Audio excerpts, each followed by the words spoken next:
Well, hello and welcome to another exclusive interview by Recovery Today Magazine at recoverytodaymagazine.com, where first and foremost we're a magazine of hope. Whether you're considering addiction recovery for yourself, a loved one, or you're actively in recovery, maybe a little while or maybe it's a long, long time, you're going to find all kinds of information and topics related to addiction, recovery, sobriety, and really just leading a happy, successful, and sober life.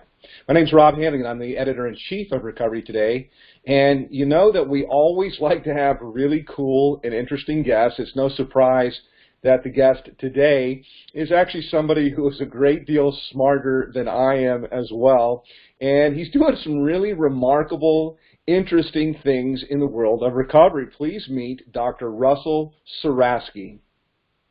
Thank you so much for having me.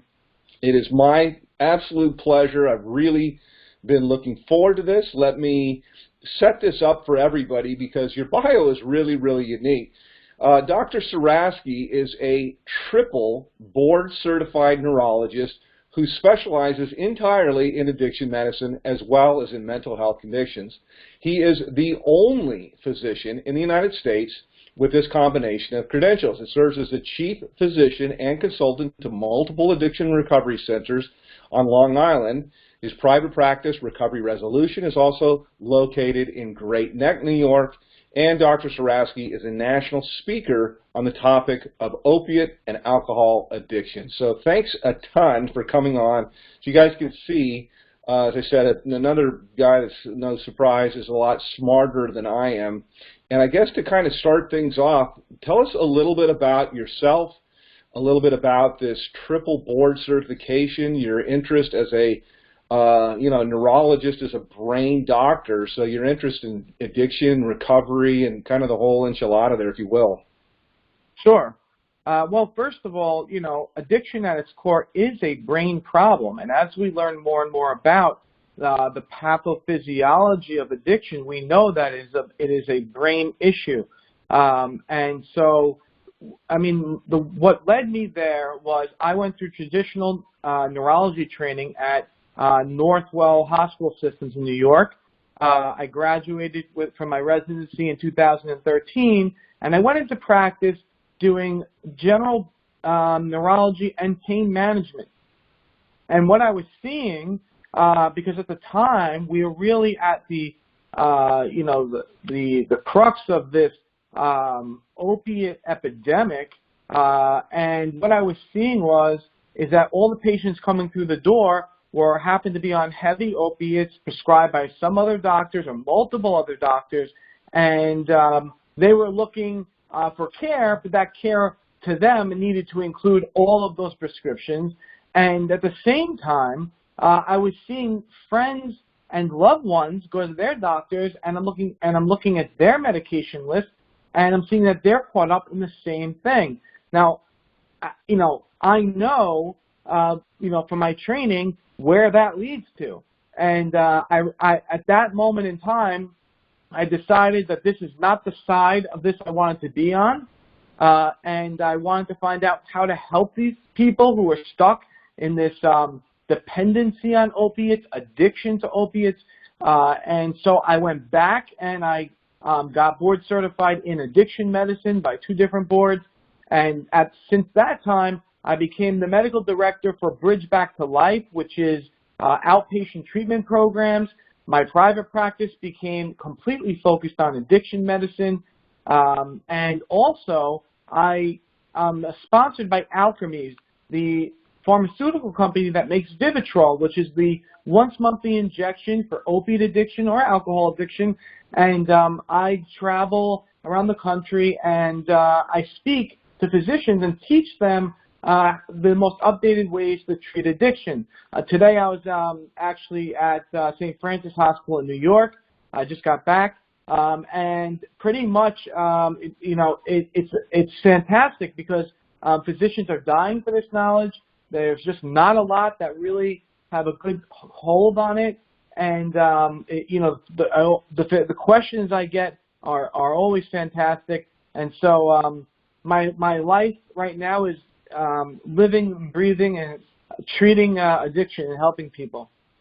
So I have to ask the first question when you said I want to be on this side of it as opposed to that side or the other side. The first thing, I guess, to kind of clarify is like, I mean, because that's actually kind of a market kind of statement is you want to be upstream or you don't want to be on the side of triage and, you know, trying to, you want to be further upstream. Is that kind of what you mean by being on this side or that side? Well, yeah, well, meaning on this side, because what was happening is while some people with serious chronic pain, remember that opiates were created mainly for patients who were in hospice care. These were not meant to be drugs for headaches and arthritis, but they became that way due to marketing primarily from Purdue Pharmaceuticals, who made OxyContin, and now there's a tremendous class action lawsuit from multiple states against them for misleading and deliberately misleading physicians.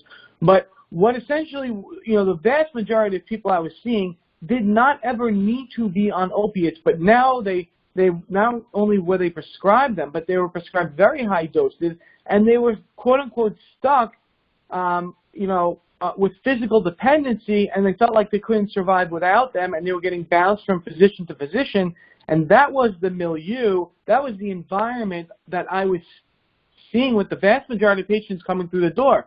And so, you know, I wanted to learn how to best help them get out of that cycle, because that cycle, you know, really can have some devastating consequences on people's lives. Not just for the addict, of course, but obviously everybody they know. That's the, you know, that's the devastating thing about this disease is it's not just the person that's caught in it themselves. It's their family, their parents, brother. It's the whole nine yards. It absolutely rips across the family.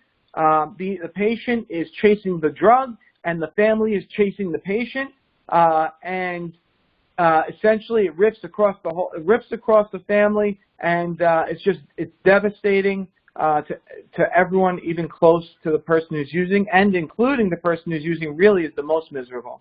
Yeah, no question about it. I mean, they're a slave or they're held captive. You know, I'll ask a question. We talk a lot, obviously, about opiates and the opiate crisis, and some of my usual questions is, what would you do, et cetera, in there. But I'll ask one that pops in my mind. I don't think that I've ever asked is, in what place is there, so if opiates were originally designed for people in hospice and things like that, is that the only place? Because I'm thinking, like, if I'm going in for a surgery and it's very painful or something like that, like, who, in your opinion, in your expert opinion, like, who should be prescribed opiates? Obviously not for a headache, but, like, who should get it? Well, the first and foremost, if an individual has a history of addiction, and there are certain signs of addiction that you know, the scheming, the scamming, the lying, the hiding, the getting it from places other than the physician, if you have a brain when you take opiates, it kind of goes off the rails, then you should essentially never take opiates. I mean, I can't tell you how many patients I've seen with years of sobriety who go to the dentist or go for a hospital procedure, they get prescribed a few Percocet, and it actually sets them on a run, and sometimes they don't come back. So I think that in situations where a patient has a history of addiction, you have to do everything else in your power to absolutely try to not use any of them for those patients unless it's absolute emergency circumstances. But for the general population, I think it's very reasonable after certain procedures to have 2 or 3 days and then be switched to an anti-inflammatory, and that's what's going on. Even from a dentist? What about a dentist, by the way? I mean, I think of that as a minor surgery. Is that something as well? Should a dentist, in your opinion? I think in 99.9% of the circumstances, dentists should not be prescribing opiates. Ibuprofen and other anti-inflammatories happen to work excellent for dental-related pain, and I think it's almost never that they should have to be. And I think the tide is turning. They used to be some of the worst offenders, giving 30 to 60 opiate pills for a pulled tooth, and I think that's come way down. And especially in New York, they passed laws that the number of opiates that can be prescribed by a dentist, might only be like a max of 1 week. So I want to get into some of the other stuff that you see as the solution. I mean, as a brain scientist, as a neurologist. But I guess before I go there, I want to segue in, if I can, kind of a little bit on the psychological part, because you had mentioned, these are the kind of people, maybe they've never even tried an opiate, and maybe they're not even in recovery, but they've got a background of deceit and lying and things like that. I mean, if you're a parent, you would know who that would be as a child, or your nephew or some niece or something like that, or yourself. Thinking like, yeah, I probably not for me. I have a manipulation problem or whatever it would be. But I'm curious about the psychological part of this. We had a great interview 6-7 months ago with a TED Talk phenom named Johann Hari. And he wrote a couple of books. One was on depression and anxiety, which I'd love to segue and rabbit trail into that too. But he also wrote another book, this investigative reporting on the opiate crisis, and he mentioned something about, he called it Rat Park, and his contention and belief that I've kind of come to adopt is the people that are most apt to become addicted, whether it was opiates or not. And he talked about soldiers coming back from Vietnam. They thought there would be a huge crisis of opiate addicts. When they returned was connection and purpose. How do you see like the psychological aspects of somebody really kind of, I guess, knowing who they are, knowing what they do, knowing that they're connected and part of something, as a kind of opposed to a propensity to become addicted? Of course, and I think that if you'll allow me to elaborate, because this is somewhat detailed, the way we understand addiction now is that it's really a tale of two centers. There's an area of the brain that's near the brain stem called the limbic system, and this part of the brain is the most powerful driver of human behavior, but we have no rational control over that area because it was meant for survival drives like eating and mating. And so the limbic system has millions of wires that go to our frontal brain, our cortex, our rational thinking, and it can pull the strings and sort of make us do its bidding. And the cortical thinking brain does not even have the wires to go back and restrain the limbic system. And that was nature's design, because nature didn't want you to forget to eat or be able to just say, I'll do that later. So, but what happens is that when you take opiates repeatedly, they hijack or hack into the limbic area. It's not so much the rational brain, but it's the limbic area. And then the limbic system of the brain changes its priorities, and opiates become not even equal to basic survival drives like food and water, but actually surpasses it, so that it becomes the limbic system's #1 drive, and it's going to make your thinking brain obsess about the drug and keep using the drug despite harm in your life. And the frontal brain doesn't have the wiring. It was never meant to have the wiring to fight back up against the limbic system. So how do you calm down the limbic system? Well, we use medicine to calm the limbic system down, because therapy can't get to the limbic system. Medicine can. So we use MAT, or medication-assisted treatment, whether it's Suboxone or Vivitrol or Sublocade. These medicines calm down the limbic system so it's not screaming at the frontal cortex.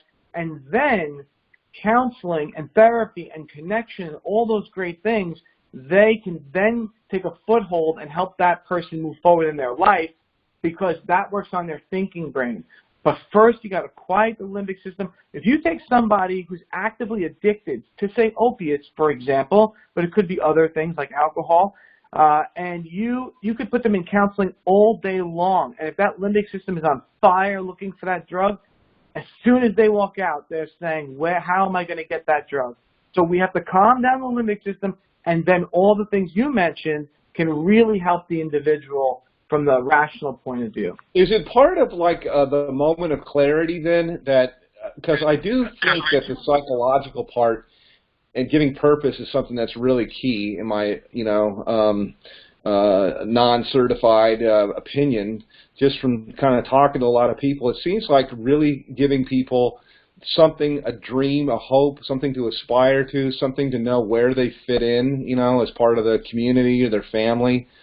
Is it kind of getting this moment of clarity where maybe the limbic system is not screaming at them, that then a message can get through that's a new program? Or what? Yeah, I think you're probably right on it with that explanation. Of course, we can't prove that yet, but I think that a moment of clarity comes when you can sit and think about things without your brain keep reverting back to, I need the drug, I can't wait to use the drug, if only I could use one more time. When that goes away, you see, if in the back burners of your mind you still think you can use one more time, then you're going to wind up using. So I know we're going to focus on opiates particularly, but I'm just curious, is the limbic system then part of gambling, sex addiction, things like that as well, where you're thinking one more, this is the horse, or this is the sex, or is it also the same thing?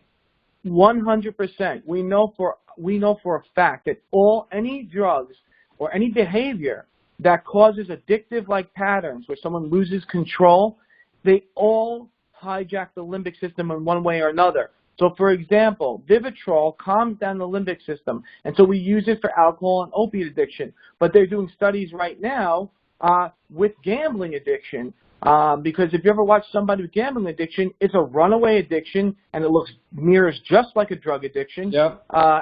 And so they're doing experimentation right now where they're spraying naloxone, which is the medicine in Vivitrol, into people's noses and then sending them into casinos, and they're finding that they're not interested in gambling. Wow. Because it buffers the drug or the behavior's ability to grab onto that limbic system to that heightened degree, because they happen to be genetically susceptible to a substance doing that to them. Now that medicine is not allowing it to do that to them. So we're finding it's used for sex addiction, gambling addiction, because it's buffering what hits the limbic system. That's absolutely fascinating. I got to say, I kind of have always felt like it's all really the same kind of a thing, and now you kind of given me, something to think about in terms of looking to see, is the person that I'm talking to, whether again they have had a history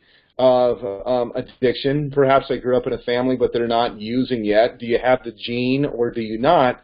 But is there something where they're compelled, be it video games or something else, where maybe this limbic system is kind of, like, why the hell do you do the things that you do, a parent might say, but, Yeah, I just want to make one other comment here. It's important. We know that, say you were to take 1,000 people off the street at random and expose them to, say, alcohol, okay? Most of those people, it's going to light up the limbic system 10 or 20%. So that's why most people like to have a drink or two, because they feel good. But some individuals, to no fault of their own, it's a genetic predisposition. When alcohol mixes with their brain, it lights up the limbic system 40, 50%. And when that happens, the limbic system becomes hijacked and then obsesses with you finding and using that drug.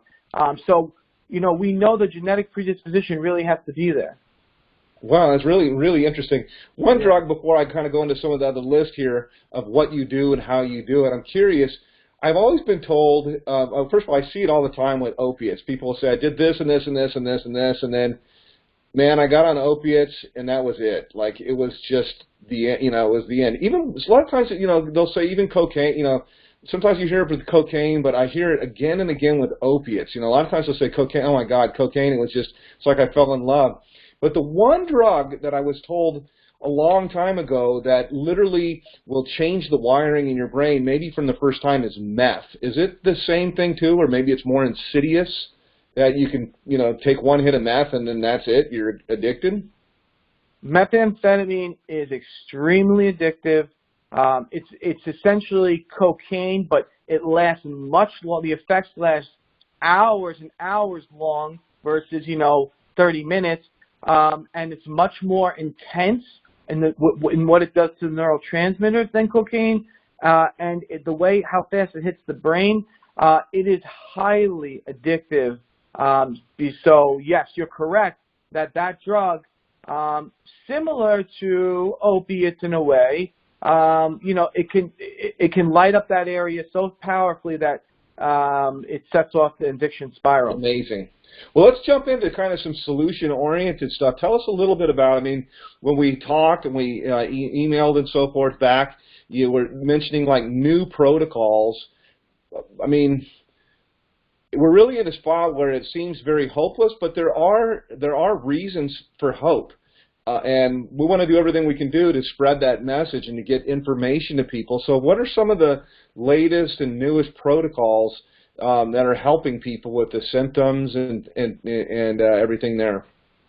Sure. So really where we've seen the advancement is, for one, because we're going to go through a couple different MATs right now and discuss where the advancements have come in. So when we talk about Suboxone, or buprenorphine is the drug, that's 99% of the medication-assisted treatment that people get, okay? And there's nothing wrong with it, except that it's not evil, it's not wonderful, it is what it is. It's a safer way to take an opiate to calm the cravings down, but it's still an opiate, and if you come off of that, you're going to go into a prolonged withdrawal process unless you're tapered down carefully by a doctor.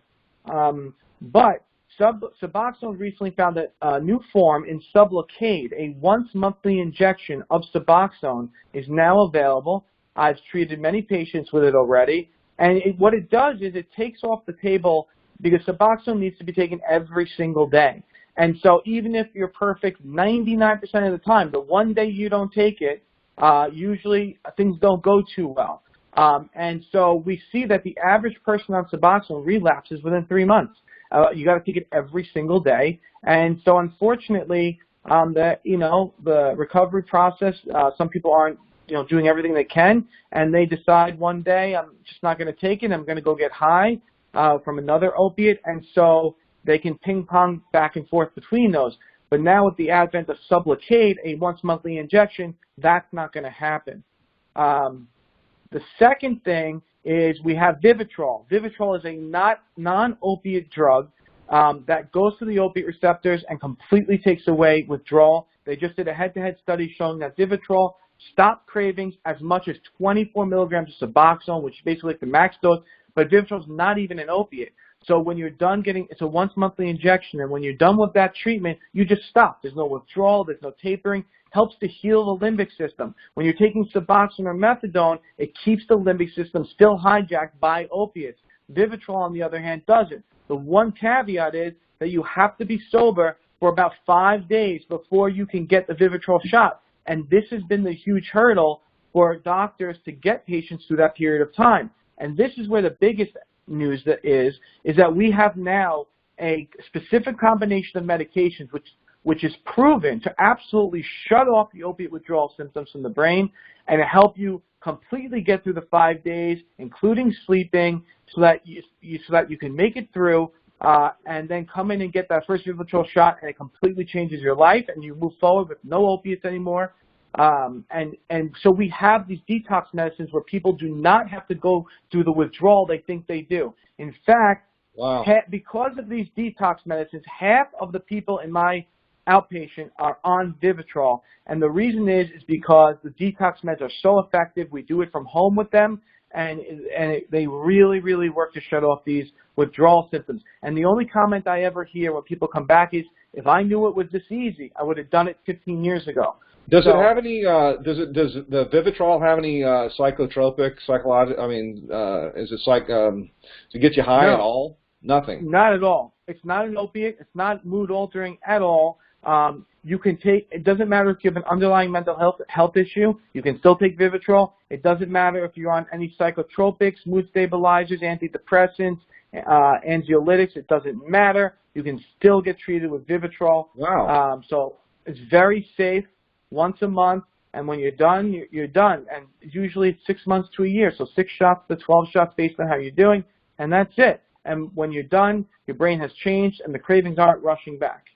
Okay, I got to stop right there. So you would take that for like every month. So first of all, you do have to be clean. I thought you had said you can't.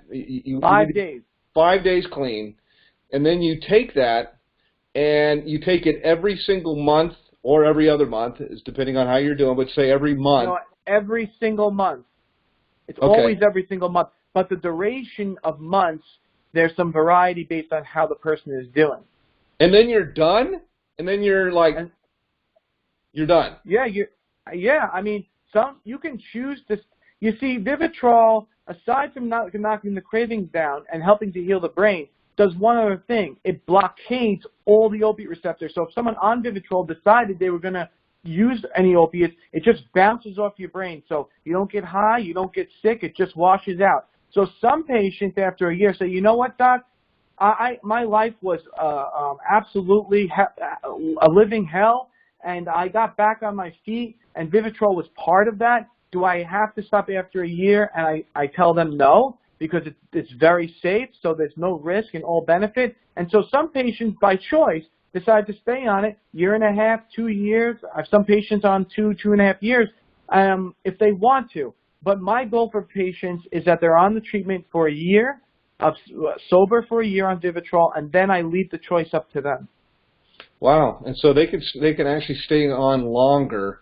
Do you recommend also psychological stuff? I mean, we always talk about the underlying issues, that there's some kind of trauma or there's something that's there that led to the addiction. I kind of look at it as two parts. One, there's something that's broken, and two, the part that kind of caused it. So I think this is amazing, because it's like you can take this and it's actually, this will fix the broken part, or at least it makes it to where it's not screaming anymore. And then you're more, maybe it's this moment of clarity, and then there's this long-term, like, yeah, this is no wonder, you know, this all makes sense that this is what led me here. Yeah, well, just to comment on that, I will say that that there are many people who do not have trauma and come from very good families and were did well in school, who get addicted. So it's not always that it's because they had some traumatic event in their life. You can just genetically be set up so that if you should expose yourself to that drug, the switch of addiction goes off, having nothing to do with how you were raised or what events you went through. Having said that, of course, many people who are addicted to drugs do have those issues, and they may have an underlying mental health issue like depression or ADHD or bipolar disorder, but obviously we treat that also along with the Vivitrol. But when Vivitrol, there's no opiates in their system. It's really amazing. Now, what about one of the things I've heard quite a bit now, and it's legal in pretty much almost every state, is CBD. And I've heard some similar things in terms of, again, you know, non-doctored, but it comes in and it binds to these same receptors that where the opiates normally do, or maybe it's something like that, that it does kind of the same kind of thing. What are your thoughts on that? Well, you know, CBD, you know, and THC, for example, they have their own specific receptors, CB1, CB2 in our bodies, so they're not binding to opiate receptors. But the idea is that could you know, THC or CBD help calm cravings to use the drugs? The answer is maybe in some people. I see two types of people when it comes to medical marijuana or CBD, because medical marijuana in New York was just approved simply for the indication of opiate addiction. I don't know if that's in your state, but they added that now to the list. If you have a history of opiate addiction, you qualify just based on that for medical marijuana. Wow. Because there was the acknowledgement that it could help reduce cravings for other drugs. So what I see is two things. And again, it's just as much about your brain as it is about the drug, which is why you could have, some people have a house with a stock bar and walk by it like it's nothing and can have a couple sips and put it down, and other people, you know, scratch and claw their way to sobriety. They could be sober 10, 15 years and have a drink and it goes right off the rails. That's not because that person has bad morals. It's because they have a brain that's susceptible that when alcohol hits it, it goes off the rails. So what I found is two things with what you're mentioning, CBD or THC, and that is that you have some people who are abstaining from drugs and they're sober, and then they expose themselves to that, and it helps them stay sober. They'll tell you it does. They just have less cravings. Things don't pop into their head as much, as the desire to use drugs. But then there's another group who is completely sober, and they start using, say, THC, and what happens is it actually is the first step of them going down a worse path. So first it's THC, then they find their way, say, to benzos, and then back to their drug of choice, which might be opiates. And every time they start smoking marijuana, it leads them down that road. So there are some people who it's protective for, and some people that it's a disaster for. And I can tell you that, you don't know that sort of until somebody tries it. And because the universe will teach you if it's going to be destructive or it's not. And because there's no way to know beforehand. So it's a difficult situation because I've seen it used and become destructive, and I've seen it used and be protective, to be quite honest. What do you recommend to people that might be facing a surgery or something painful? You just tell them to take a really strong ibuprofen, or I kind of go back a little bit to the CBD part too, but like anything else, like is it just Advils or, Yeah, I mean, there are actually many different ways that they can treat pain. There's injectable Toradol, which is an anti-inflammatory, but on a whole nother level. There's Medrol or steroid prednisone packs that take down inflammation. They have nerve blocks they can do. They have muscle relaxer medications. They have medicines like gabapentin, nerve pain medicines. So there's a whole lot of things that can be used aside from opiates. However, I will acknowledge that there are some procedures where patients, they're cut into for surgery, and they will need opiates for a few days. But you just have to know who you are. Some people who take opiates, they don't like them. They'll put them down. They make them queasy. It makes them itchy. It's not for them. And other people, man, does it light up something in their brain that sends them spiraling out of control. So yeah, I've only cases where. I was just gonna say, I've only taken opiates, one time. I dislocated my shoulder. I liked alcohol quite a bit, as my thing. But I got opiates, and it was like whatever it was, 10, 12 days. And I remember after the third, fourth day, and then also knowing my family history, I started to think like, oh, is it time? My shoulder's not even hurting, and I'm thinking, isn't it time for my pill now? Like, I kind of like taking my pill, and then I thought, oh yeah, that's really bad sign. Like, I shouldn't be looking forward to taking my pill. Like, it should be for pain, not like, isn't it pill time? So sure. Yeah. Well, this is the problem, is that probably, I don't know, nobody knows the percentage, but maybe 20, 25% of people have a susceptibility that when they take opiates, it hijacks that limbic system. Yeah. So when doctors are writing them for all kinds of conditions, and there's a massive prescription for opiates across the country, and you look at the numbers, they're frightening how many opiates are written. 25% of those people are going to wind up with a potentially deadly addiction. And so, obviously prescribers have had to pull back. So where do people, by the way, where do they get Vivitrol? I want to talk more about, now that I'm kind of I've been hearing about this for a while, and it sounds really remarkable. It sounds pretty amazing. Do they just ask their doctor type of a deal, or what's it? I mean, maybe I'll do a feature on Vivitrol or something. Let's start with addiction specialists. There are not nearly enough. Half the counties in the country don't even have physicians that can write Suboxone. They don't have the waiver. And so some patients have to drive hundreds of miles to get doctors for Suboxone. And there's even less doctors who have experience with Vivitrol. You don't need a special license to use Vivitrol. It's not a controlled medicine. Anyone can use it, but finding someone who knows how to detox you and get you on Vivitrol, or just has any experience with Vivitrol at all, is even harder. So what I recommend... It's over the counter? You don't need a license for it or anything like that? It's not over the counter. It needs to be a prescription, and the medicine gets shipped to the doctor's office. And the doctor you can't order it on Amazon or something. No, but it's not a controlled medicine. So the doctor doesn't need a special certification like they do for Suboxone, right? So any NP or PA or doctor can use Vivitrol if they want, but most of them don't have the experience, so they stay away. Yeah. And so what I recommend is if you go on the Vivitrol website, they have a physician locator. Oh, cool. Well, we'll talk more. I definitely want to talk more. As I mentioned to you when we were talking, I want to talk more about that because it sounds like a big component that can help in the entire addiction crisis. Normally, my personal bent is I like things that are holistic. I like to kind of think that body heal thyself. And one of the things that I loved about you as I was learning about you and watching some of your videos was your work regarding upper cervical spine. I went to a doctor, a chiropractor one time. I don't know if that's actually one of your degrees that you have, but I remember they told me my atlas was out, and that was the root of all of these different kind of things.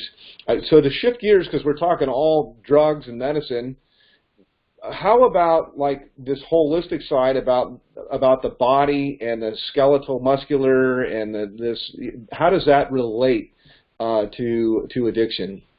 Yeah, that's a great question, and I'll tell you, this is up and coming, phenomenal work. Essentially, this is how it became, how it all happened. In 2001, there was a study in an inpatient rehab in Miami where they took inpatients and we split them into two groups. And one of the groups got these upper cervical checks, and if they needed an adjustment, they got it, and the other group did not. And what happened was the group that was adjusted had less drug cravings, less mental health symptoms, and more importantly, 100% of them completed the entire inpatient program, whereas the other group, about half dropped out before the end of the program, and retention in treatment is a very critical thing for people. Such positive studies for this, but after that, it kind of just languished. Nobody ever repeated the study. So as a neurologist, I wanted to figure out exactly how could spinal adjustments help addiction. And what I found was that the top bone of the spine is called the atlas. It's called that from Greek mythology because it carries the head, or the weight of the world, so to speak. Because the atlas is 2.5 ounces, the head's 12 pounds, okay? Yeah. So the bottom of the brainstem, where that limbic system is, dips down into the hole, the area of C1, the atlas, okay?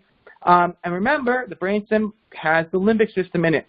So basically, we have so much movement with our head, which means that the atlas isn't locked up by bony locks like the rest of our spine, because the rest of our spine doesn't need to move like all the directions our head has to move. Sure. But while that makes it great, that it's not held in place by locked bones, it's just kind of ligaments, it also makes the area susceptible to getting shifted or moving out of place from what you might relatively consider minor fender benders or bumping your head. And so essentially now I have a study going on both in my private practice and the outpatient at Bridge Back to Life, where we take special digital x-rays looking at the angle of where the atlas articulates with the skull, and then we use a thermal scan also to understand if there's a lot of pressure going on there. And then what we do is we use the computerized device, which allows us to deliver a consistent thrust that does not hurt. The bone is 2.5 ounces, so it doesn't need, it just needs a little bit of pressure to kind of oscillate back where it needs to be. And so we're doing that. We're checking patients if they need that. We're adjusting them if they do. And the studies are currently underway. And so anecdotally, what are you finding? I mean, anecdotally, what are you finding then when you adjust these people? And I mean, is it the same kind of things as you saw in Florida, or what's happening? I'm cautiously optimistic because the study is closer to its beginning than the end, and I don't want to jump and say, oh yes, these are the results we're getting. Sure. But so far, I can sort of say preliminary off the cuff that the patients looking and getting adjusted seem to be showing signs that they're doing better than the ones who aren't. Feels damn good. I love going to the chiropractor and having everything moved and cracked. But I remember one chiropractor years ago telling me, the root of all your problems, basically, your atlas is out, and that's doing this, that, and you're probably compensating a different way for how you stand and how you this and that. And I've never forgot that. When I saw that, I was like, "Wow, that is remarkable." That's a new one. I hadn't connected that to recovery. Yeah, I think that we're the only ones, like on the planet, doing this research right now. and I'm excited for it because I think that it's going to be, if the study comes out as I expect it to, it may set a new precedent at another treatment that can be added at addiction centers. Wow, it's really, really cool. You know, I'm thinking about all this. We're exposed to so many different cutting-edge treatments and modalities. Like I said, I mean, Recovery Today is a magazine of hope, and so it's an ocean that's out there in terms of what can happen. But most of it, I think, is either fruitless or it just kind of gives somebody this idea of hopelessness, like where can I turn?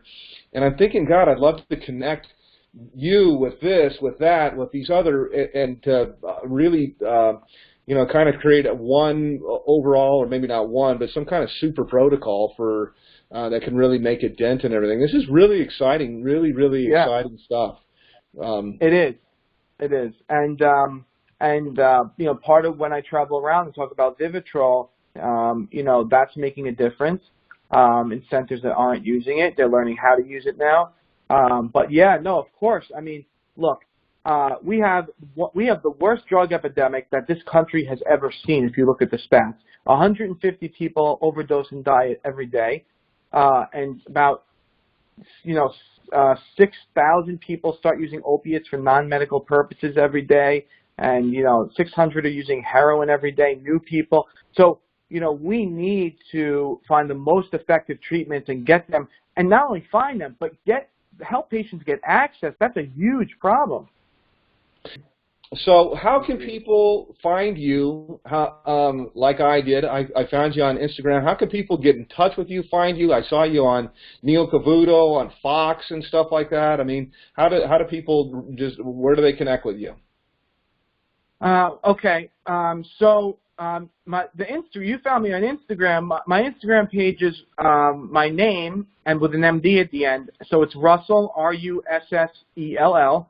And then my last name's Surasky, Surasky, MD, and that's the Instagram handle. And then also my website is Dr. Surasky, drsurasky.com.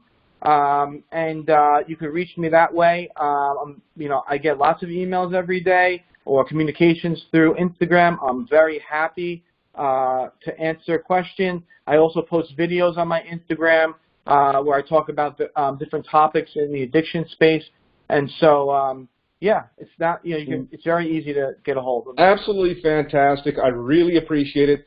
There's going to be an article around all of this entire interview. We'll have links back to your website, to your getting in contact, your social, everything in there, and this is really exciting. Again, one more nugget of hope.